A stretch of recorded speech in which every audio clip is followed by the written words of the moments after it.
Capital News tonight. The government issues permits for importation of 90,000 tons of rice.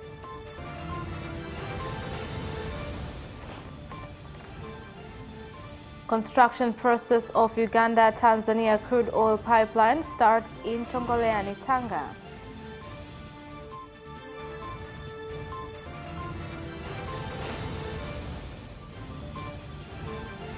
And in sports, boxer Mkaliwenu to fight Conrad Kennedy in the upcoming kickboxing competition.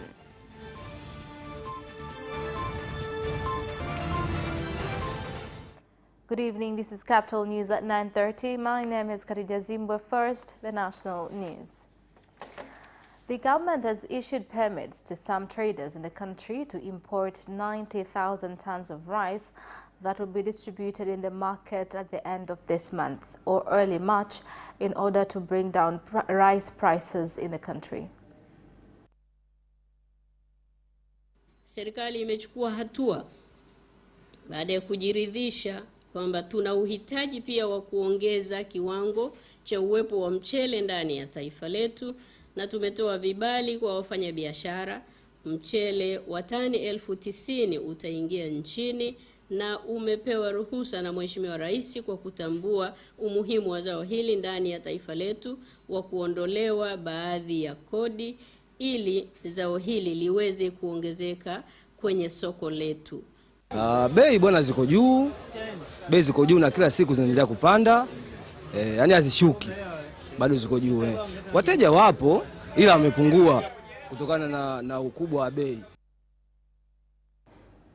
Now, various citizens have given their views a day after President Samia Suluhu Hassan has decried the habit of some government leaders, and executives who fail to implement their responsibilities, including listening to and addressing people's grievances. Kwao ni hilo, kufika kwa wananchi na kuweza kujua kero ili ziweze kutatulika, kwa sababu huwezi kujua kero bila kufika eneo husika. Kwa hiyo kama kwa kukaa kwenye ofisi, sidhani kama utaweza kupata kero sahihi na uweza kuleta maendeleo katika nchi yetu, sababu ukija kuangalia wananchi ili wafikie matatizo yao lazima waweze viongozi kutoka maofisini kwao wawafuate wananchi katika sehemu husika. Unajua, ndipo watakapojua kero za wananchi, wanahitaji nini, kile wanapokuwa wamekaa maofisini hawezi akajua hata kero za barabara. Now, contractors of the crude oil pipeline project being implemented from Hoima in Uganda to Chongoleani in Tanga have started the construction process, where in Tanzania the project will start with construction of 4 crude oil storage tanks.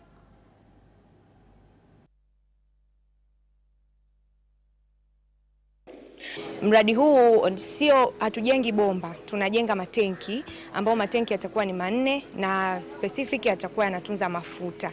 Kwa hiyo huu ndio mradi ambao unaendelea kwa sasa, na mimi nimefanikiwa au nimechaguliwa katika kitengo cha mazingira.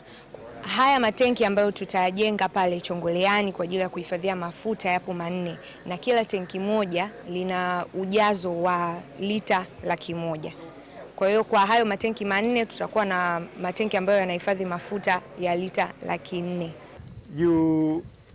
Within 2 months we will erect what we call the temporary facilities, which consist of accommodation, kitchen, offices, and also all the infrastructure to be able to perform the job. Workshop, warehouse, storage, lay-down area, and so on. How big are the tanks? Sorry? How big are the tanks and the jetty? The tank, if I'm not mistaken, will be 80-meter diameter and 25-meter high. Carrying how many liters? Overall, will be more or less 1 million barrel storage capacity, 4 tanks. Jetty? And the jetty, due to the water depth is very shallow, we will have to erect a 2.5 kilometer length jetty.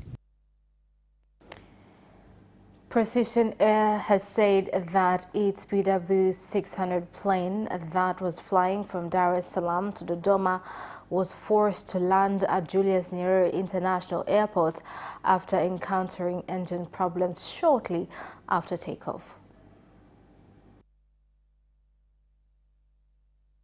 Kuna issue katika engine na kiusalama analazimika kuizima engine ile ili kuitunza. Ili uweze pata tofauti na magari yetu, unaweza kupata ale tu ukaendelea tu au kapaki pembeni kwa sababu hali inaruhusu. Lakini kwenye ndege huko angani hakuna viwanja. Kwa njia salama zaidi ni kuzima ile engine, na ukishazima engine unauliza kama kutakuwa kuna hitilafu baada ya kuzima engine. Hii engine ya pili ina uwezo wa kuongeza nguvu, kukava ule upungufu. Lakini inashauriwa utue kiusalama, utue katika uwanja ulio karibu. Tulikuwa bado tuko karibu na Dar es Salaam. Ilikuwa ni nautical mile kama 60 ambazo ukiconvert kwenye kilometers ni kama zidi kilomita 100, 90-100 hapo. Now, the President and Chairman of the Revolutionary Council, Dr. Hussein Ali Mwinyi, has said rising fuel prices have affected Zanzibar as some international airlines have stopped flights to the Isles, and instead they fly their planes to Dar es Salaam and Mombasa, Kenya. Now, moving on, the Minister of Works and Transport, Professor Makame Mbarawa, has inspected construction of Iringa Airport, where he said that the government is committed to ensure the project is completed as planned in order to increase tourism as well as other economic activities. Tuendelee kushirikiana ili tuhakikishe kwamba wananchi hawa wanapata uwanja wa ndege, na tunaona matunda sasa ambayo ni National Rural Park itaanza kufunguka sana ili kuhakikisha sasa ndege zinakuja kwa moja hapa Iringa, na wananchi wa Iringa wanafaidika kuliko sasa hivi kadege kanatoka Arusha kinakwenda kule, ambayo hiyo haisaidii sana wananchi wa hapa wa Iringa. Kwenye uwazi huu hapa tutajengwa jengo la permanent terminal building ambalo lenyewe litakuwa la kudumu. Hili linaloonekana ni jengo la temporary terminal building kwa sababu uwanja utakamilika kabla ya permanent kukamilika. Kwa hiyo tutalitumia hili hapa kwa muda. Baada ya kukamilika hili hapa, basi shughuli zote zitafanyika kutoka kwenye hilo jengo. Now, farmers in Tarime, Mara region have complained that the system used to make payments for the subsidized fertilizer is not working efficiently, and instead it was causing them to wait in long queues outside fertilizer centers to make their payments. Kuja pa asubuhi tangia saa 1:30 mpaka sasa hivi ni saa ngapi? Saa 6. Kulingana sijui na mfumo wao huo, sijui mara mfumo umeharibika wana nini, mpaka sasa hivi hatujahudumiwa. Sawa. Kwa hiyo tuko tunaomba ule mfumo wa nani, huo mfumo wa sijui simu. Namshukuru Mheshimiwa Samia Suluhu kwa kazi nzuri anayofanya ili tunapata mbolea. Lakini inakuja swala moja kwamba hatupati mbolea kwa muda mwafaka. Mbolea kwa matajiri tuondoke bwana. Hakuna kusema habari ya mtandao. The police force in Zanzibar has arrested 12 people suspected of being in possession of government documents which they have used to apply for visa as the U.S. Embassy. Polisi Kamishna Zanzibar likishirikiana na vyombo vingine vya ulinzi hapa Zanzibar na kitengo cha usalama ofisi ya ubalozi wa Marekani imegundua kuna watu 28 waliwasilisha barua wakijitambulisha na kujinasibisha kwamba wao ni watumishi katika wizara mbalimbali za serikali ya mapinduzi ya Zanzibar. Hivyo kwa barua hizo ambao zimepitia wizara ya mambo ya nje na ushirikiano wa Afrika Mashariki, wameomba kupatiwa visa kwenda Marekani kufanya shughuli mbalimbali zikiwemo kuhudhuria semina, masomo na kushiriki kwenye michezo. Katika uchunguzi huo, watu 12 walikamatwa na kuhojiwa, na baadhi yao wamekiri kutumia mbinu ambayo sio halali katika kutafuta visa za kwenda Marekani. That is the end of national news. International news follows up next.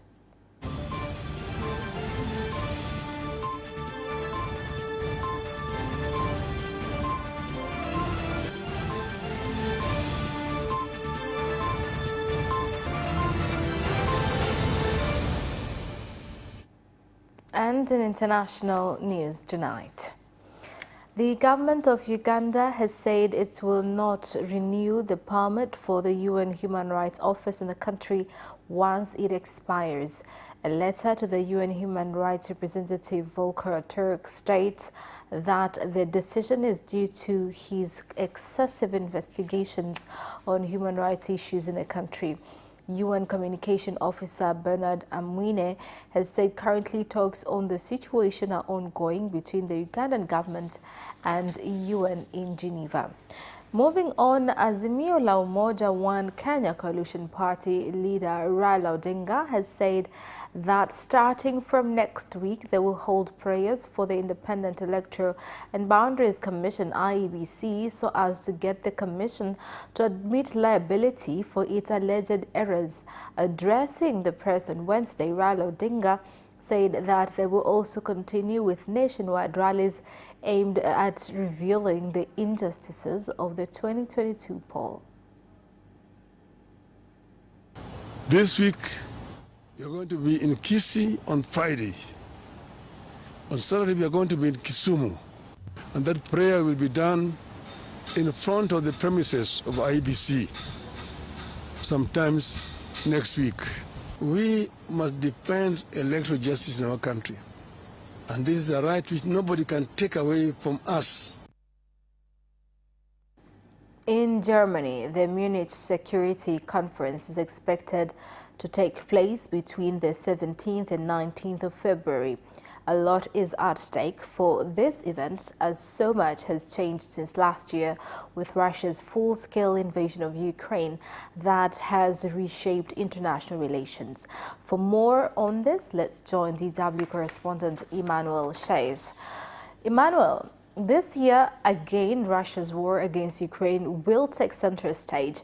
What will the Munich Security Conference focus in regard to this war?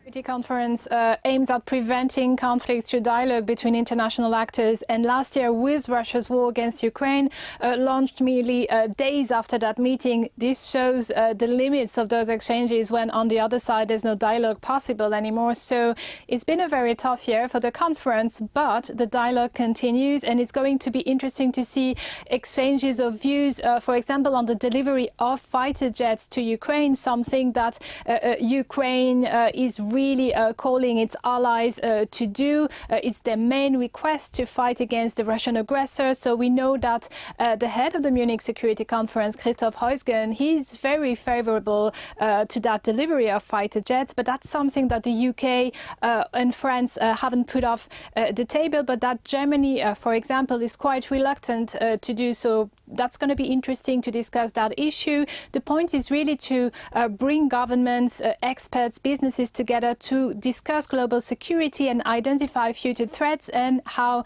to handle them. So for that, we'll very much see discussions on rethinking how European defense ought to work, how to reinvent the security order, with Germany's representatives numerous times talking about a turning point in Europe's history, and perhaps compared to last year when we saw the Ukrainian delegation warning against the imminence of the war, well, this time there is an acute awareness of the need to rethink European defense and the need to cement the alliances within NATO as well in order to do so. Will send its former Foreign Minister Wang Yi, while US's President Kamala Harris will be there. Do you expect any bilateral discussions at a time when the diplomatic relations between US and China are quite tense?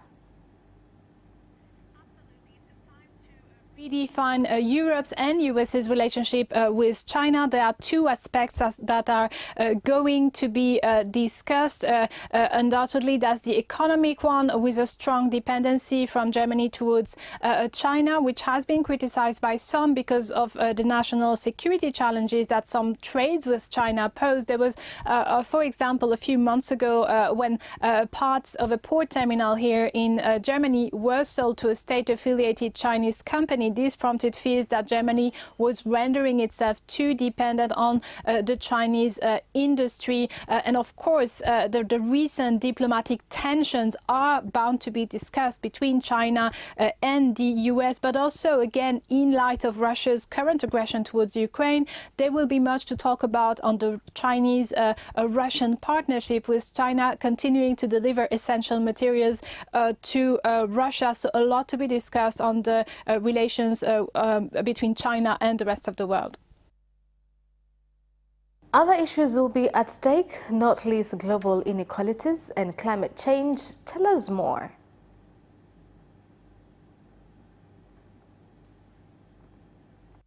Yes, and global security cannot be addressed without talking about what causes this insecurity, those instabilities in the world. And for example, when it comes to cybersecurity, there will be discussions during the conference on disinformation, how to tackle it, how to promote trustworthy information instead, also how to regulate tech markets, how to create a safe digital space. And when it comes to another topic, to climate change, where we see discussions on how to keep the commitments already taken on green energy despite the ongoing energy security crisis. So quite a lot to cover during those 3 days of conference.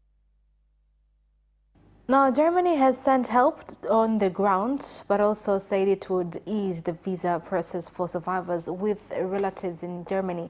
How will it work? Well, Germany is home to two of the biggest diasporas. It's home to almost 3 million people of Turkish origin and to almost 1 million Syrian nationals. And both diasporas have been affected by the earthquake.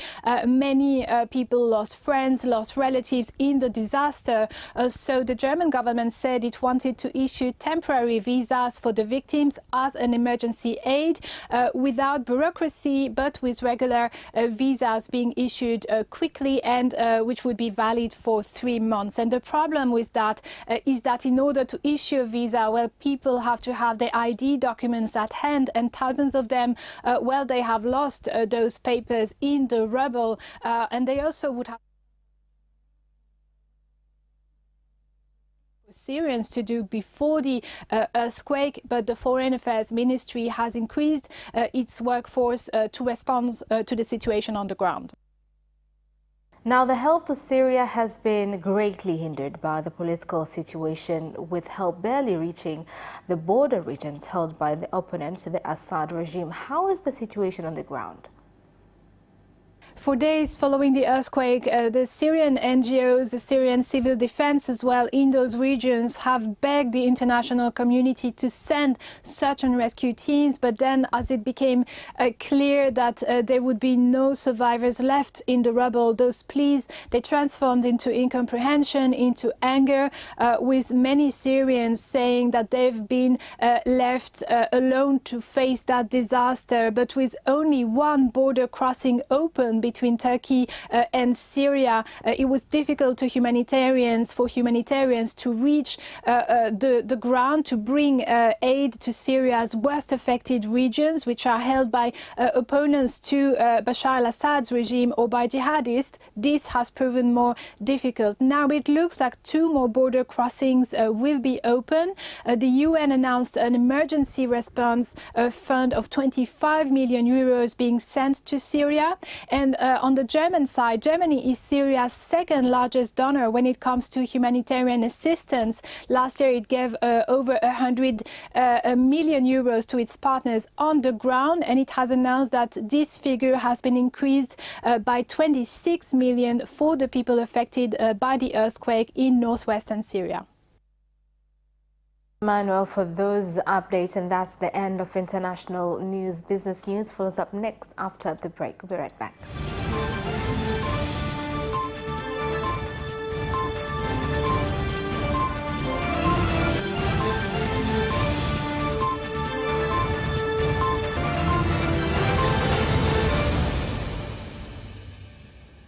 Welcome back, and in business news.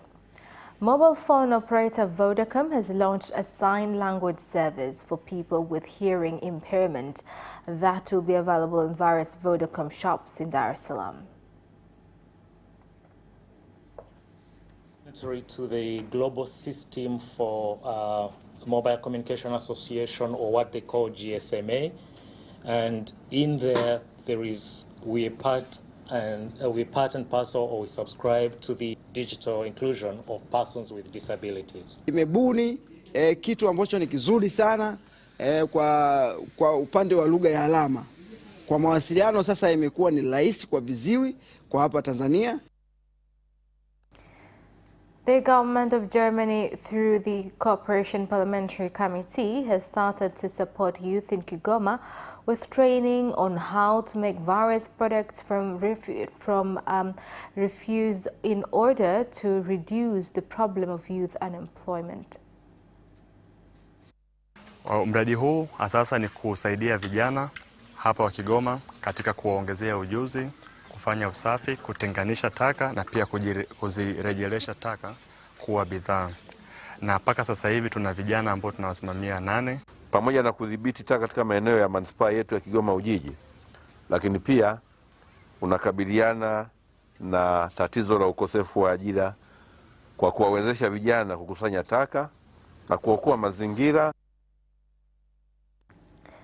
Agricultural stakeholders in Mbarali District, Mbeya region have expressed concern on the problem of access to subsidized fertilizer caused by lack of agents in rural areas, a situation that is causing them to incur heavy transport costs traveling to areas where the commodity is available. Na serikali basi kinachozungumzika basi kiwe kina uhalisia, lakini uficho huu unatuletea sintofahamu ambayo unatutesa. Namna kupata mbolea imekuwa ngumu sana. Kulingana na wakala wanapokuwa wanatumia hela zao kwenda kupata mbolea, mwisho wa siku serikali haiwapi hela zao. Yaani hawarudishi zile gharama za wakala kwa wakati. And that is the end of business news. Sports news follows up shortly.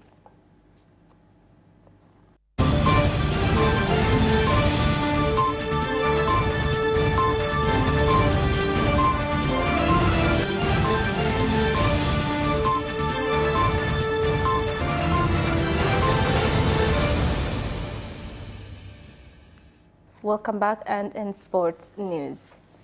Boxer Mkaliwenu has signed his contract ready for a fight against Conrad Kennedy in the upcoming boxing and kickboxing competition scheduled to take place on February 25th at the Fay Heroes Club in Dar es Salaam. Wamejifunza kwenye gym wakikionyesha ulingoni, na hii ni fursa pia kwa watu wengine ambao labda wapo kwenye kada nyingine za kimaisha, kwamba wanaweza kuingia kwenye kada nyingine na wakafanya vizuri, kama ambavyo tumeona Koi Mzungu anavyofanya mazoezi, anavyorusha ngumi, jab, left, right na kadhalika. Ni kama vile bondia ni kabisa ameshacheza professional. Labda sasa tutaanza kumuona na Mkaliwenu.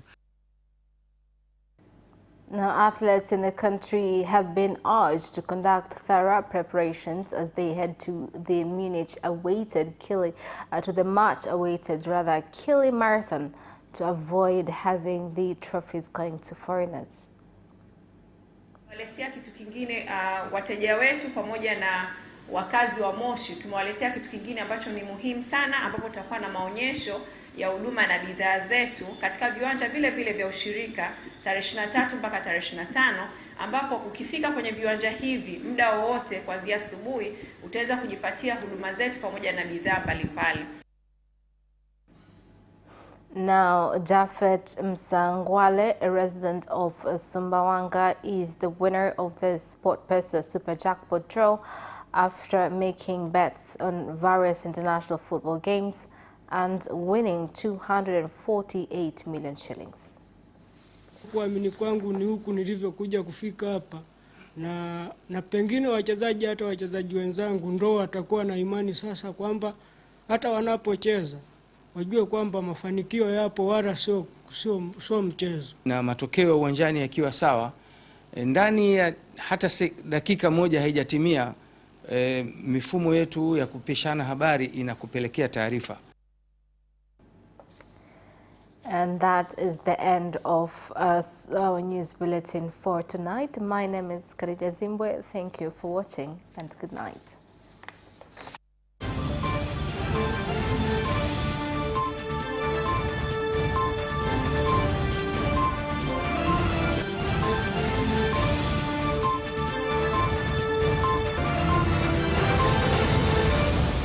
Watch Capital News at 9:30 and get updated on what is happening in Tanzania and around the world on political, social, and economic issues and events, without forgetting business and sports news. You can get it all right here on Capital News at 9:30 from Monday to Friday on Zuku Channel 067, Digitech Channel 1103, and Facebook Capital Television Tanzania.